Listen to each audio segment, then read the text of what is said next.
الله لا يريد منا إلا قلوبنا. أقبل بقلبك على الله هو المقصود الأسمى. ومن أحسن دينا ممن أسلم وجهه لله وهو محسن واتبع ملة إبراهيم حنيفا واتخذ الله إبراهيم خليلا.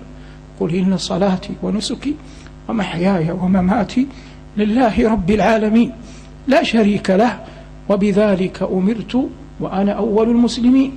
ولا تخزني يوم يبعثون يوم لا ينفع مال ولا بنون إلا من أتى الله بقلب سليم.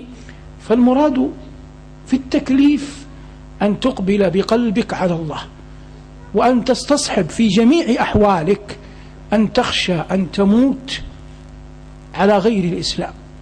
فإذا خشيت على نفسك أن تموت على غير الإسلام استحييت من الله أن تنقضي أوقاتك وأنت غافل عنه، لأنه من كان غافلا عن الله عرضة لأن يحرم الدين.